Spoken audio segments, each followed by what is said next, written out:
Témoignages qui nous parviennent de la situation en CHSLD dépassent l'entendement, nous ébranlent, nous émeuvent, nous choquent même. Et ces réalités-là sont vécues par des gens qui reviennent sur le terrain pour donner un coup de pouce, dont notre prochaine invitée, Isabelle Valero, enseignante et infirmière. Madame Valero, bonjour. Bonjour. D'abord, vous enseignez aux préposés aux bénéficiaires et infirmières auxiliaires, c'est ça? Oui, à l'École des métiers des Faubourgs de Montréal. Mais vous êtes allé prêter main forte au cours des derniers jours à l'effort de guerre, parce que c'est comme ça qu'il faut l'appeler dans nos CHSLD. Racontez-nous un petit peu comment vous avez vécu ça. En fait, moi, je suis allée une fois parce qu'avant, puis après, je suis allée à la clinique de COVID. Mais vendredi soir, je suis allée avec deux collègues travailler dans un CHSLD toute la soirée. Dans le secteur de la Chine, je pense? C'était au CHSLD Nazaire-Piché. Dites-moi un petit peu, est-ce que la situation était comme vous l'imaginiez ou pire que vous l'imaginiez? C'était pire, honnêtement, c'était pire. Mais je veux, par contre, être claire, là, les gens étaient extraordinaires. Les gens qui étaient là, ils étaient extraordinaires. Les médecins étaient adorables, généreuses. L'infirmière auxiliaire avec qui on a travaillé était super. On était très bien accueillis. C'est juste qu'il manque de monde. Là, nous, on était là pour combler le manque. On manquait pas de monde quand on était là, parce qu'on était 3 de plus sur l'unité. Mais si on n'avait pas été là, j'arrive pas à croire que l'infirmière auxiliaire aurait pu s'en sortir. Ils s'en sortent pas visiblement parce qu'on a dû faire des choses que j'aurais jamais cru imaginables. Là. Par exemple. Mais je veux pas mettre la faute sur qui que ce soit. Moi, j'ai été bien accueillie. Même le CIUS, ils ont été super fins. Le monde a été super fin. Ils font vraiment tout ce qu'ils peuvent, mais c'est fou. Là. Il manque tellement de monde. Il faut y aller les aider. Absolument. Votre message est très convaincant, effectivement. Et on comprend que ces gens-là, comme je le disais plus tôt, portent le système à bout de bras, attendent les renforts. Mais quand vous êtes arrivée, Mme Valero, là, comme on dit, vous avez ramassé les pots cassés. Dans quelle situation vous avez trouvé les aînés sur place? Mais il y en a qui étaient, comment je dirais ça, ils étaient pas bien lavés, mais j'ai peur qu'on pense que les préposés du jour ont mal fait leur travail. C'est pas du tout le cas, parce qu'il y en avait une et elle travaillait vraiment énormément. C'est juste que, comme nous, j'aurais voulu donner un bain au lit à tous les résidents si j'avais pu, mais je pouvais pas. J'avais pas le temps.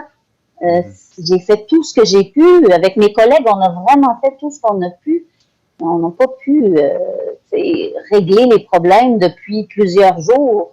D'ailleurs, vous avez trouvé des aînés avec des culottes souillées qui étaient comme ça depuis longtemps, là. Mais je peux pas dire depuis quand exactement, mais oui, des culottes souillées, il y en avait beaucoup. Puis des lits souillés qu'on a changés, mais s'il y avait une petite tache de confiture, on l'a pas changé parce qu'on n'avait pas le temps. Je trouve ça épouvantable. Jamais dans ma vie, j'aurais pensé que je pourrais travailler comme ça. J'enseigne à mes élèves, j'aime l'école où j'enseigne, j'aime mes élèves, j'enseigne le contraire à mes élèves, qu'on ne doit pas faire ça, mais là, on n'avait pas le choix. Oui. Vous défendez très bien le personnel qui travaille dans ces établissements-là, avec raison d'ailleurs, mais aidez-nous à nous mettre dans votre peau quand vous travaillez là. Comment on se sent? Est-ce qu'on se sent qu'on peut faire une différence ou est-ce qu'on se sent carrément impuissant quand on manque de bras comme ça? Je pense que c'est un peu des deux. Je me sentais impuissante à faire tout ce qu'il y aurait eu à faire parce qu'on n'avait pas assez de monde pour nous aider, même si sur le coup, on était 4, 3 profs puis l'infirmière auxiliaire. Mais en même temps, je sentais que je faisais une différence parce qu'on a fait beaucoup de choses qui n'auraient pas été faites si on n'avait pas été là. Parlez-moi un petit peu des patients là-bas. Comment ils se sentent? Comment ils vous reçoivent? Quelle est leur morale? C'est difficile à dire. Il y en a qui ont un bon moral, mais il y en a beaucoup qui sont déments, donc ils ne se rendent pas compte de ce qui se passe. Ils ne comprennent pas pourquoi ils sont toujours dans leur lit, parce qu'on n'arrive pas à les lever. Normalement, un patient en CHSLD, un résident, en fait, il doit toujours être levé tous les jours, mais là, c'est impossible. Ça prend des bras pour lever les résidents. Donc là, ils ne comprennent pas, ils voient pas, ils comprennent pas c'est quoi la COVID. Hein, ils n'ont pas une idée claire. Il y en a qui ont leur tête, on s'entend, mais c'est la minorité. Donc, je pense qu'ils sont perdus, ils ne comprennent pas ce qui se passe. Puis moi, je pense que c'est ce qui me bouleverse le plus, et ce qui m'a le plus bouleversé, c'est d'avoir l'impression de les abandonner et qu'ils ne comprennent pas pourquoi. C'est des gens très, très, très vulnérables dont on devrait prendre soin comme la prunelle de nos yeux. J'ai toujours travaillé comme ça. Je pense que c'est ce qui m'a le plus fait de mal, c'est de voir que je ne pouvais pas faire ce que je devrais faire pour eux. Donc oui, je me sentais aidante parce qu'on a aidé du début à la fin de la soirée, puis on va y retourner pour ça. Mais c'est quand même, je me sentais quand même très impuissante. Puis j'étais pas toute seule, les collègues avec qui j'étais, c'est la même chose. Et vous venez de répondre. Ouais.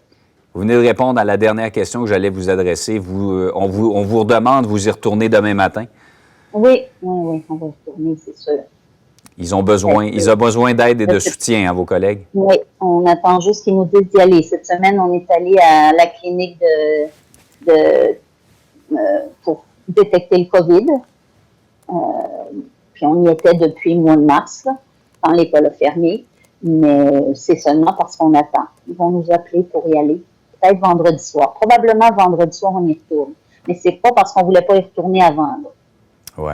Votre témoignage est très, très fort sur la réalité qui se vit et l'espèce de mélange, comme vous le disiez, de sentiment d'impuissance et en même temps de vouloir changer les choses de tous ces gens qui œuvrent dans nos CHSLD. Madame Valero, lâchez pas. Merci beaucoup de nous avoir parlé ce matin. Merci.